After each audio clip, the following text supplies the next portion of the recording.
Nous sommes au cœur du Bordelais, les plus grands crus du monde, et au milieu d'un océan de vignes, le village de Saint-Émilion. Chaque année, 1 million de touristes viennent ici. Sur la place du village médiéval, l'hôtellerie de Plaisance, un hôtel de luxe. Stéphane Turner arrive tout droit d'Australie avec sa famille. Donc vous avez réservé pour 3 nuits. Le couple est amoureux des vins et de la gastronomie. Ils n'ont donc pas choisi cette région par hasard. Et pour l'hôtel aussi, ils voulaient quelque chose d'exceptionnel. Ça sent super bon. Et pour l'instant, ils ont l'air plutôt contents. C'est vraiment incroyable. On s'attendait à quelque chose de bien, mais c'est encore mieux. C'est superbe. C'est mieux que ce que vous attendiez? Oui, vraiment. C'est un mélange réussi entre l'architecture ancienne et le moderne. Pour accéder aux chambres, un ascenseur creusé dans la roche. La chambre est située dans une ancienne maison de village. Elle porte le nom d'un cépage célèbre, Sauvignon. 50 mètres carrés, 395 € la nuit. Waouh, c'est immense. Très très beau. Le bâtiment a plusieurs siècles, mais le confort, lui, est au top. Je suis très surpris. C'est si beau, si bien préservé. Sur la table, une petite surprise les attend. Une belle assiette de fruits. Et ça, je ne sais pas ce que c'est. Des cannelés, une pâtisserie locale. Je pense que ma femme va adorer. En plus, c'est une belle boîte. Et il y a aussi un petit mot à leur attention. Monsieur et Madame Turner, l'équipe vous souhaite la bienvenue et un heureux séjour. Bienvenue en France. Si Stéphane a choisi cet hôtel, c'est pour une seule raison, c'est un Relais et Châteaux. L'histoire des Relais et Châteaux a commencé en 1952, ici dans ce petit hôtel en Ardèche qui manquait de clients. Les patrons, c'étaient Marcel Tilloy et sa femme Nelly, deux anciens artistes de music hall chassés de Paris par la guerre. Les premiers clients de l'hôtel sont des amis de Marcel, vedettes du spectacle, chanteurs ou acteurs. Mais ça ne suffit pas car nous sommes dans l'après-guerre. La France est en pleine reconstruction et les vacanciers n'ont pas les moyens de se payer des hôtels de charme. En plus, la Nationale 7 passe trop loin, à 15 km de là. Marcel Tilloy a donc une idée toute simple, créer une association avec d'autres hôtels de charme pour partager la clientèle. Et ce qui a présidé à cette création, c'est le renouveau qui était nécessaire de l'hôtellerie, qui, après toutes les occupations, était en France, je ne veux pas dire usée, mais enfin très détériorée quand même. Il fallait qu'un mouvement reprenne. Et ce sont des hôteliers de la campagne qui étaient artistes, dans le fond, qui ont pris la tête du mouvement. Pendant des mois, Marcel va sillonner la France à la recherche d'établissements de standing qui ressemblent aux siens. 2 ans plus tard, en 1954, il crée avec 7 autres aubergistes les Relais de campagne. Ils éditent un petit dépliant intitulé « La route du bonheur ». Les années passent et l'association accueille de nouveaux membres, toujours triés sur le volet. Les relais de campagne se sont étendus avec beaucoup de prudence, car il est très difficile d'avoir un relais de campagne valable et qui soit admis dans l'association. Mais nous avons un programme qui, dans le monde entier, s'étend. Au début des années 70, la chaîne trouve son nom définitif, Relais et Châteaux. Quand Marcel Tilloy prend sa retraite, l'association rassemble plus de 250 hôtels de luxe en France et en Europe. Ce qui n'était qu'un appât à touristes est devenu un label de prestige. 60 ans après sa création, la petite association d'aubergistes est devenue une marque internationale. Elle dégage un chiffre d'affaires de près de 1,5 milliard d'euros et se dit sans complexe la plus belle chaîne d'hôtels du monde. Le dépliant des débuts est devenu un guide avec près de 500 établissements de luxe sur tous les continents. Des châteaux du Moyen-Âge, des palais à Venise, des îles paradisiaques. Pourquoi les hôteliers du monde entier se bousculent-ils pour décrocher le précieux label? Quelles sont les conditions pour l'obtenir? Et combien cela leur rapporte-t-il? Nous sommes à Paris, au siège social. Chaque année, environ 70 hôtels frappent à la porte pour obtenir le label Relais et Châteaux. Moins de la moitié sont retenus. Celui qui fait la sélection, c'est lui, Jaume Tapies, le président de l'association. Pour juger des candidats, il envoie des visiteurs anonymes qui font des rapports ultra détaillés, comme celui-ci pour un hôtel à Bali. Cet établissement-là, c'est un établissement magnifique, hein, qui a l'esprit de balinais. Dans tout, vous voyez ces baignoires qui sont gravées dans les rochers. Ici, un autre établissement en Inde. Les palais de Maharaja, voilà, qui ont cet style de château indien, hein, voilà, avec des magnifiques. Hein. Le candidat doit être au moins un 4 étoiles, avec un restaurant gastronomique. Et parfois, ça ne suffit pas, comme ici pour cet établissement en Birmanie. Pour nous, c'est important que quand on est dans une maison, on puisse dire, voilà, cette maison est en Birmanie, cette maison est en Chine. Il y a vraiment cet esprit de l'endroit qui t'accueille. Là, ça, on pourrait être à Barcelone, à Paris ou à Birmanie. C'est-à-dire, il n'y a pas de sens. La salle de bain est exactement la même chose. C'est-à-dire du marbre qu'on pourrait trouver en Italie, une salle de bain qu'on pourrait trouver dans un établissement 2 étoiles. Hein. Jaume peut se montrer impitoyable avec les candidats, même avec ceux qui ont fait le maximum. Nous sommes sur la Côte d'Azur, à mi-chemin entre Nice et Monaco.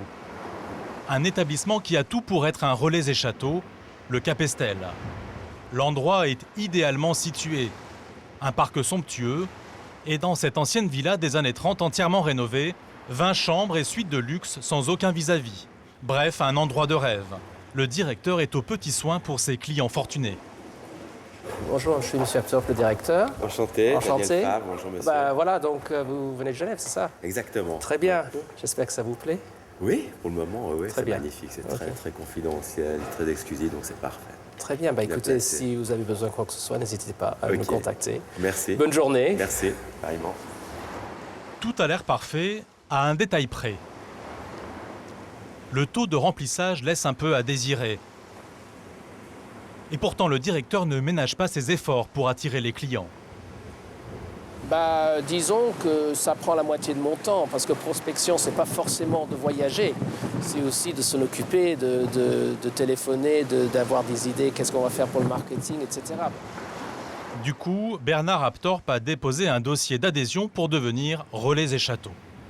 Et pour décrocher le label, il a mis le paquet. D'abord, dans le joyau du Capesterre, la piscine.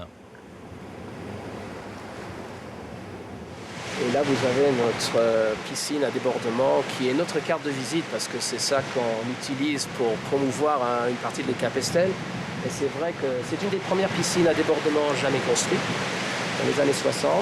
On est vraiment sur le proue d'un bateau d'ailleurs. Ici, tout a été détruit et refait. Les travaux ont duré 3 ans et demi non-stop. Ça se chiffre en dizaines de millions d'euros. Sous la piscine, l'espace de détente. Valérie, notre responsable de spa. L'espace, c'est une autre piscine, une salle de fitness, un sauna, un spa, une pièce pour les massages, avec 2 machines amincissantes ultra-modernes, 150 000 € la paire. Et 5 personnes qui travaillent ici à plein temps.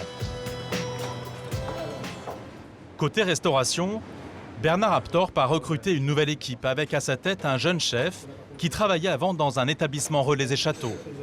Salaire, selon nos estimations, 3 000 € net par mois.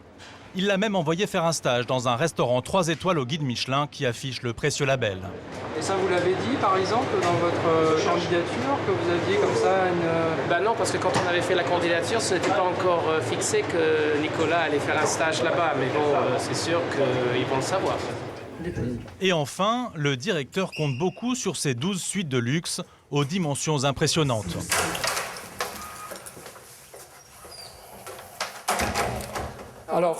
Alors voilà, on est au dernier étage, on est au 4e étage. Et c'est une suite qui fait tout l'étage. Il fait 200 mètres carrés. Donc une chambre à coucher avec la possibilité de mettre un lit supplémentaire de ce côté-là. Et voilà, vous êtes dans un appartement presque privé. On ne peut pas dire que c'est une suite d'hôtel. Voilà. Tout est prêt pour l'accueil. Des mignardises, un cake et du champagne. Mais dans ce genre de suite, on ne met pas juste une bouteille de champagne, on met une tête de cuvée. Ça, c'est une bouteille qui vaut combien, ça ? Bon, ça vaut autour des 380 €, prix de vente. C'est un cadeau. Oui. Vous savez, quand quelqu'un paye la suite ce soir 4 500 €, je pense que c'est la moindre des choses. Bernard Aptorp sait qu'un inspecteur de Relais et Châteaux est venu chez lui, incognito, pour passer son établissement au crible. Mais tous ces efforts vont-ils suffire pour le faire entrer dans l'association? Quelques mois plus tard, il vient chercher la réponse auprès de Jaume Tapiès, au siège de Relais et Châteaux.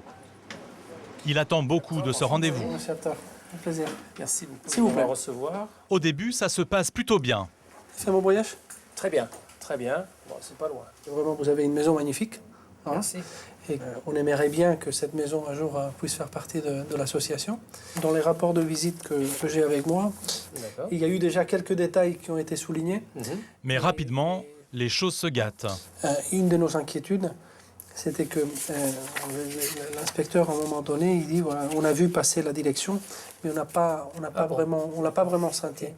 La chambre en soi, magnifique, mais c'était un peu dommage de ne pas y trouver soit des fleurs, soit une lettre personnelle ou une petite surprise. La partie du rapport qui nous inquiétait un peu plus, c'était la partie cuisine. D'accord. C'est-à-dire que l'inspecteur, il termine pour dire, voilà, c'est pas un mauvais restaurant, loin de là, mais il y a encore place pour l'amélioration. Hein. Oui, ça c'est sûr. Et il y avait aussi certaines choses qui nous choquaient, comme par exemple la qualité du silverware, de l'argenterie. On n'a pas d'argenterie, non, effectivement. Pour Bernard Aptorp, c'est la douche froide. Il est recalé. Mais comme il a engagé un nouveau chef depuis l'inspection, il obtient une deuxième chance, une nouvelle visite anonyme avant la décision finale. Et c'est vrai qu'on voudrait être un des fleurons. Voilà. Moi, je pense que c'est un établissement assez jeune, même si c'est un établissement de tradition. C'est un peu comme dans les équipes de foot. Hein. Quand on parlait du restaurant, quand on a une nouvelle équipe de foot, il faut les roder. Alors, c'est une équipe qui a commencé à travailler le mois d'avril. C'est quelque chose que j'ai appris ce matin. Voilà. Hein, et que c'est normal qu'au mois de novembre, ils aient encore un peu à jouer ensemble avant de faire du restaurant un restaurant de ligue de première ligue. Fin juin, la candidature du Capesterre a été refusée. Merci. Bernard Aptorp reviendra certainement à la charge l'année prochaine. Il a compris que le luxe seul ne suffisait pas. Aujourd'hui, faire un établissement magnifique avec de l'argent, tout le monde sait le faire. On prend un bon architecte, un joli décorateur, et il va vous le faire. Le difficile, c'est lui donner une âme, et que cet établissement, 30 ans après, 20 ans après, il continue à être un fleuron, il continue à être un établissement top.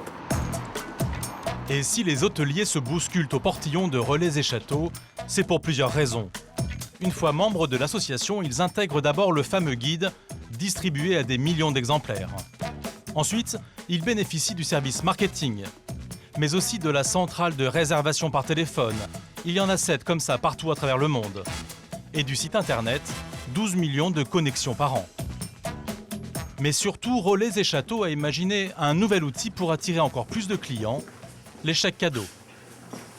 Donc voilà, ici vous êtes dans notre cellule qui a la tâche de commercialiser des chèques et des forfaits Relais Châteaux, qui sont en fait des packages ou des chèques qui permettent d'offrir à quelqu'un le rêve Relais Châteaux. Bon, bah c'est parfait, merci. Des forfaits de 230 à 900 €, du repas gastronomique au week-end prolongé. L'association a été pionnière dans ce genre de formule. Une façon imparable de remplir les chambres et les tables pendant les périodes creuses. C'est un forfait liste d'or, donc c'est un bon cadeau qui est valable 2 ans sur toute une sélection d'établissements Relais Châteaux. Et le détenteur de ce forfait donc choisit lui-même son lieu et sa date de séjour. Et il se vend combien ce liste d'or? Le liste d'or, il est à 740 € pour 2 personnes. Vous en vendez beaucoup? Oui, un certain nombre, effectivement, sachant que ça n'est pas notre produit le plus vendu. Notre produit phare, c'est le forfait bronze et le liste d'argent également. C'est pratique et en plus, ça attire de nouveaux clients. Vous êtes propriétaire d'un Relais Château, vous avez un couple qui arrive avec son liste d'argent, il ne serait peut-être jamais venu chez vous. Si ça se passe bien, que c'est une belle expérience, la prochaine fois, il va se dire je vais y aller, je vais peut-être pas attendre qu'on m'offre un chèque cadeau pour y retourner. Avantage supplémentaire, la formule attire les grandes entreprises. Une clientèle précieuse, quasi impossible à atteindre pour un hôtelier indépendant. Sur notre site internet, c'est ça. Pour nous, c'est notre cible principale, c'est-à-dire qu'on travaille avec les principales sociétés du CAC 40 en fait. Ce sont des sociétés qui veulent récompenser par exemple des collaborateurs à l'issue d'un challenge. Ça peut être aussi un DRH qui souhaite en fin d'année offrir des bons cadeaux à ses salariés. Ou alors, plus simplement, ça peut être aussi une société qui souhaite remercier un client avec qui il a bien travaillé tout au long de l'année. Et justement, dans la boutique aujourd'hui, cet acheteur n'est pas venu pour préparer un week-end en amoureux, mais dans le cadre de ses affaires. Qu'est-ce qu'il vous faut? Alors en fait, c'est pour un client, je vais faire un bon dîner gourmand. Un lisse gourmand. Voilà. D'accord, parfait. Le lisse gourmand, c'est valable 2 ans pour un dîner ou un déjeuner gastronomique pour 2 personnes et ça vaut 531 €. D'accord. C'est bon? Je suis avocat à Paris et donc de temps à autre, je fais ce genre de petits cadeaux. Voilà. À vos clients? À mes clients ou des apporteurs d'affaires. Je vous donne un guide dans un coffret cadeau. Au final, le label Relais et Châteaux est une excellente façon pour les hôteliers de remplir leur chambre. Et pas qu'un peu, en moyenne, l'adhésion rapporte 20% de chiffre d'affaires en plus. Au plaisir, monsieur, au plaisir. Au revoir, merci de votre fidélité. Retour à Saint-Émilion, dans le vignoble bordelais. Chantal Pers a bien compris tous les avantages qu'il y avait dans ce système. Après avoir fait fortune avec son mari dans la grande distribution, puis dans les vignobles, elle a réalisé son rêve en achetant en 2001 l'hôtellerie de Plaisance. En femme d'affaires très avisée, elle voulait absolument intégrer Relais et Châteaux. Pour nous, c'est la plus belle chaîne du monde. Nous étions clients de tous ces établissements. Et c'était pas un rêve, mais on pourrait dire ça comme ça, en fait. C'était passer de l'autre côté de la barrière et devenir nous-mêmes propriétaires. Et puis, mais vraiment, Relais Châteaux, pour nous, c'était presque impératif. Et pour intégrer l'association, Chantal Pers savait que son établissement devait avoir quelque chose d'exceptionnel.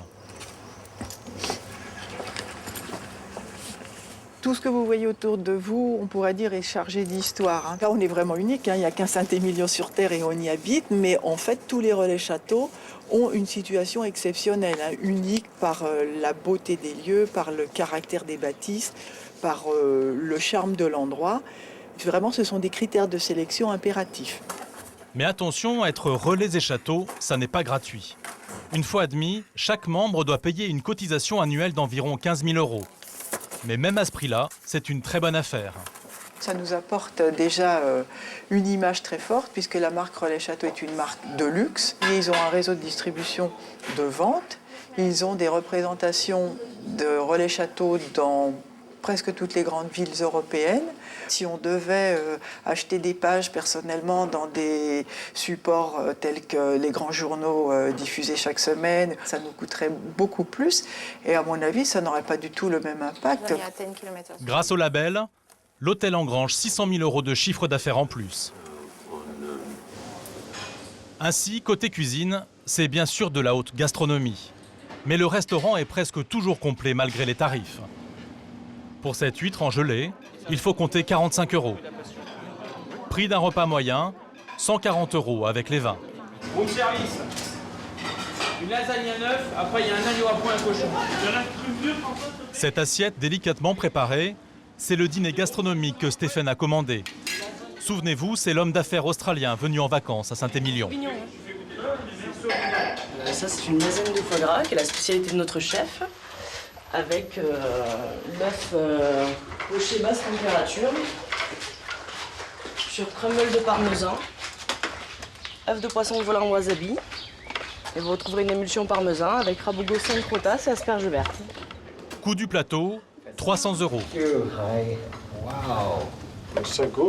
C'est bien parce qu'on ne pouvait pas aller au restaurant.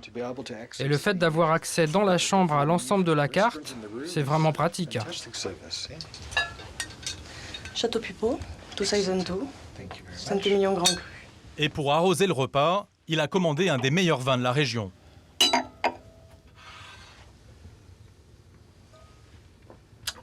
Merveilleux. Grande gastronomie, service impeccable, chambre de luxe. Mais est-ce que le label Relais et Châteaux garantit forcément ce niveau de qualité? Eh bien pas toujours. Nous sommes quelque part en France. Et si on ne peut pas vous en dire plus, c'est que l'homme qui conduit cette voiture est un inspecteur des relais et châteaux qui travaille toujours incognito. Il s'apprête à passer 2 jours dans un établissement. C'est pourquoi nous tournons en caméra cachée. Les relais et châteaux sont inspectés au moins 1 fois tous les 3 ans, plus en cas de plainte ou de problèmes signalés par les clients. Et parfois, la visite révèle quelques surprises. Alors ça devrait être attaché là, au mur. Alors, salle de bain. Ça, c'est plastique. Et là, mais où est-ce qu'on met les choses? Quand on voyage avec ma femme, elle a 1000 paquets de machins à poser quelque part. Bon, il y a ça, d'accord. Mais déjà, il y a des télé. Télé n'est pas moderne. Elle n'est pas très grande non plus. Il n'est pas très grande. De visionner là du lit, ce sera difficile.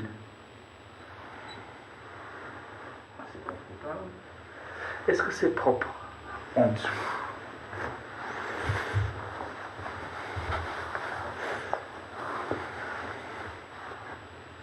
Oui. Là, vous êtes un peu pointilleux, non? Ben, que pensez-vous? On paye 350 ou je sais pas, je vais vous dire. 230. Mais c'est beau ce meuble. Et les meubles sont bien, ça c'est bien. La chambre a visiblement déçu l'inspecteur. Si le restaurant n'est pas à la hauteur non plus, ce relais et châteaux pourrait être exclu de l'association. Bon, merci. Merci. Merci. Excellent. C'est bon service. C'est attentif, ils sont très plaisants, ils sont très polis, pas familiers. Il est bon. Il est vraiment bon, ça. Délicieux. Et j'aime beaucoup voir le travail dans la salle comme ça. Ça se voit peu souvent. Qui fait trancher C'est une marque de professionnalisme.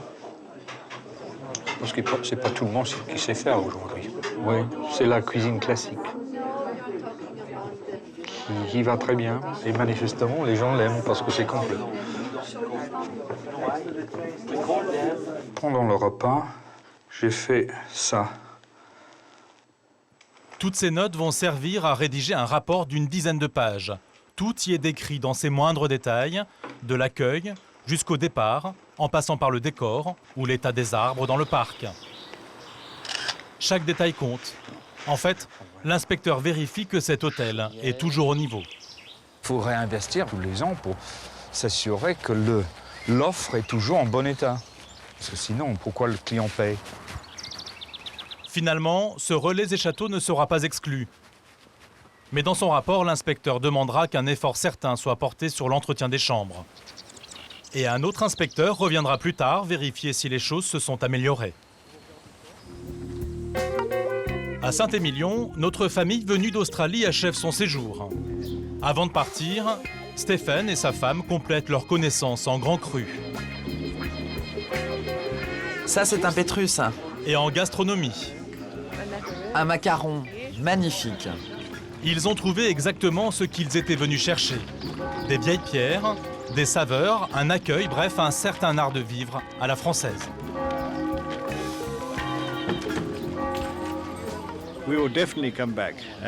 C'est sûr, on reviendra. Et maintenant, où qu'on aille, on aura toujours le guide des relais châteaux avec nous. Vous resterez client? Oui, nous sommes plus que des clients. Nous sommes désormais accros à ce luxe et à ce charme à la française.